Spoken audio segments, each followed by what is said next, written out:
ലാലേട്ടൻ ഈ സിനിമയിൽ ഏറ്റവും ഐക്കോണിക് ഡയലോഗാണ് അയാൾ സംഗീതത്തിന്റെ രാജാവാണ് എന്ന് തുടങ്ങുന്നത്. അപ്പൊ അത് പറയുമ്പോൾ ലാലേട്ടന്റെ കണ്ണുകളിൽ ഒരു ആകൃതയുണ്ട്, ഒരു ജീവസാക്ഷാത്കാരം ലഭിച്ച സംഗീതത്തിന്റെ പൂർണ്ണതയുണ്ട്.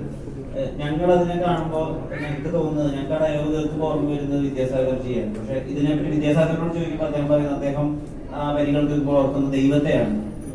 ലാലേട്ടൻ ഡയലോഗ് പറയുമ്പോൾ മനസ്സിൽ വന്നത് ആരാണ്? ഇപ്പൊ ചോദിച്ചാൽ പറയാൻ പറ്റില്ല. ആ ഒരു നിമിഷമല്ലേ, തീർച്ചയായിട്ടും ഓൾമൈറ്റി തന്നെ, ദൈവത്തിന്റെ മുകളിലുള്ള ഒരാളാണ്. അതാരാണെന്ന് അറിയാം. ഈ സിനിമ 24 വർഷത്തിന് ശേഷം ഒരു ജനറേഷൻ വീണ്ടും കാണാൻ പോകുന്നു. ഒരു ജനറേഷൻ കൈയടിക്കാൻ മറന്നു പോയെടുത്ത് വീണ്ടും കൈയടിക്കാൻ വേണ്ടി ഒരു കൂട്ടം ഉണ്ടാവുന്നു. അത് ഒരു വല്ലാത്ത അപൂർവതയാണെന്നോ അല്ലെങ്കിൽ അന്ന് മാത്രം സംഭവിക്കാത്തത് പിന്നെ ഒരു ജനറേഷൻ മൊത്തം കാണാൻ പോകുന്നു. ഈ പുതിയ ജനറേഷനോട് ദേവദൂതനെ പറ്റിയിട്ട് ഒരു ഇൻട്രോ ലാലേട്ടൻ എന്താ പറയുക? അങ്ങനല്ല, അവരുടെയൊക്കെ ഒരുപാട് പേരുടെ റിക്വസ്റ്റ് ഇതിന് പുറകിലുണ്ടായിരുന്നു എന്നാണല്ലോ. അപ്പം ഇത്തരം സിനിമകൾ കാണാനൊരു താല്പര്യം അവർ പ്രകടിപ്പിച്ചു. അതുകൊണ്ടാണ് ഒരു സിനിമ ഉണ്ടായത്. പിന്നെ ഇതൊരു ഭാഗ്യമാണ്. ഞാൻ നേരത്തെ പറഞ്ഞ പോലെ ഇതിൻ്റെ പ്രിന്റ് ഉണ്ടാകുക, ഇത് മാസ്റ്റർ ചെയ്യാൻ പറ്റുക, വീണ്ടും അതിൻ്റെ സൗണ്ട് ട്രാക്ക് ഉണ്ടാകുക, പല സിനിമകളിലേ ഇല്ല. അതുകൊണ്ടാണ് ഞങ്ങൾ പറഞ്ഞത് ഇതൊരു ഭാഗ്യമാണ്. ആ ഭാഗ്യം ഈ സിനിമയ്ക്ക് ഉണ്ടാകട്ടെ എന്ന് പ്രാർത്ഥിക്കുന്നു. വീണ്ടും ഇത് സിനിമ തിയേറ്ററിലേക്ക് പോവുകയും ഞാൻ ഈ സിനിമ വീണ്ടും കുറ്റം പറയാൻ തുടങ്ങി കഴിഞ്ഞാൽ നമുക്കൊന്നും പറയാൻ പറ്റില്ല. ഈ സിനിമ വീണ്ടും കാണുക. നിങ്ങൾ കണ്ടിട്ട് ഒരു 24 വർഷം മുമ്പ് നിങ്ങളൊരു സിനിമ എടുത്തിരുന്നു. അങ്ങനെ അന്നേ മലയാള സിനിമ ഇന്ത്യയിൽ ഒരു ചെറിയൊരു സ്ഥലത്ത് നിന്നാണ് മലയാള സിനിമ ഉണ്ടാകുന്നത്. പക്ഷെ അതൊക്കെ ആ 24 വർഷം മുമ്പും നമ്മൾ ഇത് ക്രാഫ്റ്റിൽ ശ്രദ്ധിച്ചിരുന്നു എന്ന ഒരു തലമുറയെ ഓർമ്മിപ്പിക്കുന്ന ഒരു സിനിമയായിട്ട് മാറട്ടെ എന്നാണ് ഞാൻ ആഗ്രഹിക്കുന്നത്. വളരെ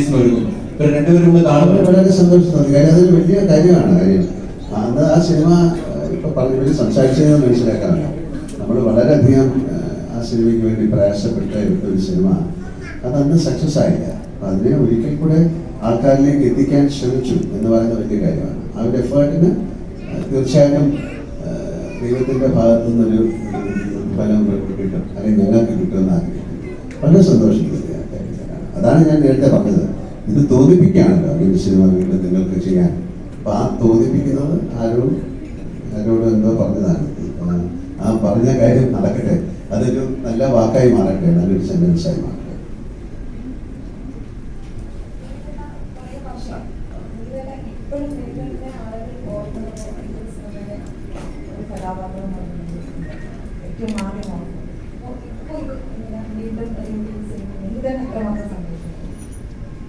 ഞാൻ സംസാരിച്ച പോലെ തന്നെയാണ് ഇത് നമ്മളൊരു ചരിത്രത്തിന്റെ ഭാഗമായി വരിക എന്നുള്ളത് ഒരു നിയോഗം കൂടിയാണ്. അപ്പൊ ആ നിയോഗം ഞാൻ പറഞ്ഞില്ല, എന്നെ ഈ ക്യാരക്ടർ ചെയ്യാൻ വേണ്ടി സിൽസാർ വിളിക്കുന്ന സമയത്ത് എനിക്കറിയില്ല.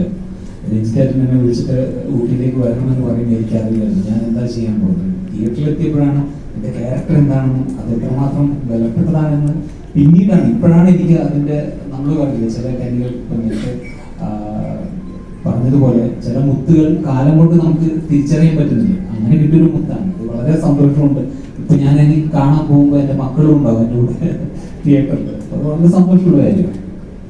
ഈ കോക്കേറ്റ് സിനിമയായിട്ട് 3-4 സിനിമകൾ ചെയ്തു. ഇനിയുള്ളൊരു യാത്ര ഇപ്പം വീണ്ടും അദ്ദേഹത്തിന്റെ തലമുറ മകളായിട്ടാണ് ഈ പ്രൊജക്റ്റുമായിട്ട് വരുന്നത്.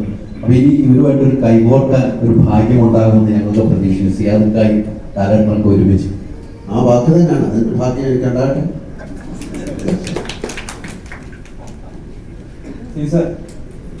ഈ സിനിമയുടെ കഥ പറയുന്നത് ഇത് വിശാൽ കൃഷ്ണമൂർത്തി പറയുന്ന ഒരു കഥയാണെങ്കിൽ വിശാൽ കൃഷ്ണമൂർത്തിയുടെ മാത്രം കഥയല്ല. ഇതിലെ പ്രണയം വിശാലിന്റെ അല്ല.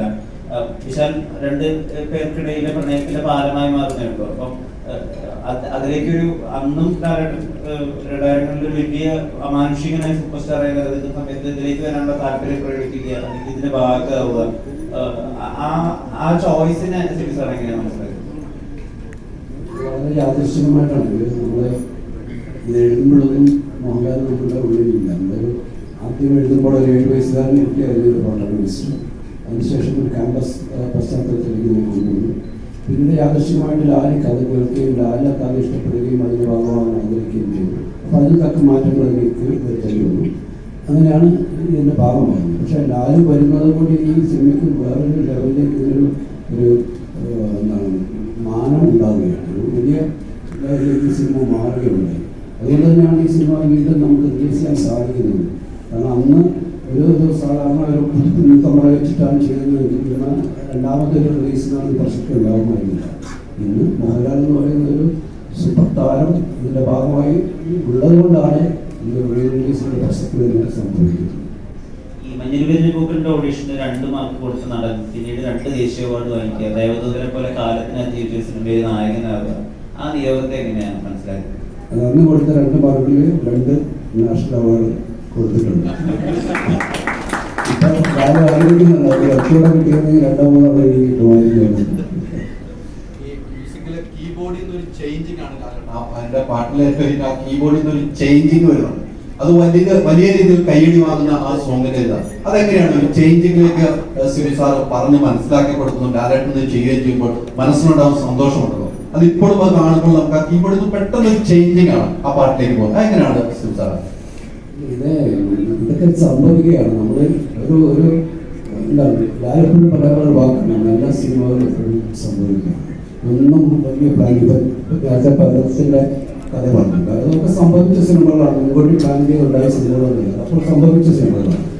അതുപോലെ മോഹൻലാലിനെ പോലെ ഒരു ആക്ടർക്ക് നമ്മൾക്കങ്ങനെ വലിയ കൈപിടിച്ച് നടത്തി അഭിനയിപ്പിക്കേണ്ട കാര്യമൊന്നുമില്ല. നമ്മളൊരു കാര്യം പറഞ്ഞു കൊടുത്താൽ അതിനെ മനസ്സിലാക്കാനും അതിനെ ഉൾക്കൊണ്ടുകൊണ്ട് തന്നെ നമ്മൾ ആഗ്രഹിക്കുന്നതിന് വലുതായിട്ടുള്ള നമുക്ക് തിരിച്ചു നൽകാൻ കഴിവുള്ള ഒരു ആക്ടറുടെ മുമ്പിൽ അത്തരത്തിൽ മൈന്യൂട്ടായിട്ടുള്ള കാര്യങ്ങളൊന്നും നമ്മളത് പറഞ്ഞ് പഠിപ്പിക്കേണ്ട കാര്യമില്ല. ഒരു ഈസ് എ ബോൺ ആക്ടർ. 24 വർഷം മുമ്പ് ഡിസംബർ മാസത്തിലാണ് ഈ സിനിമ റിലീസ് ചെയ്യുന്നത്. ആ 24 വർഷത്തിൽ അന്നുണ്ടായ ഏതെങ്കിലും ഒരു സംഭവം ഓർത്തെടുക്കാൻ ലാലേട്ടനും സിയാദ് നിങ്ങൾ 3 പേരും എന്തെങ്കിലും രസകരമായ മുഹൂർത്തം ഓർത്തെടുക്കാൻ കഴിയുമോ? ഒന്നില്ല, ഒരുപാടുണ്ട്. എല്ലാവരും ഇപ്പം പറയാൻ സമയമില്ല. ഓർമ്മ മതി. ഞങ്ങളുടെ എല്ലാ ഒന്നിച്ചുള്ള എല്ലാ സഹവാസങ്ങളും ഒരുപാട് രസകരമാണ്, ഒരുപാട് ഓർമ്മിക്കാനുള്ളതാണ്, ഒരുപാട് ആസ്വദിച്ചിട്ടുള്ളതുമാണ്. അപ്പം എല്ലാം കൂടെ പങ്കുവെക്കാൻ അതിൽ നിന്ന് മാത്രം വേർതിരിച്ചെടുക്കാമെന്ന് പെട്ടെന്ന് കഴിയില്ല. So thank you so much.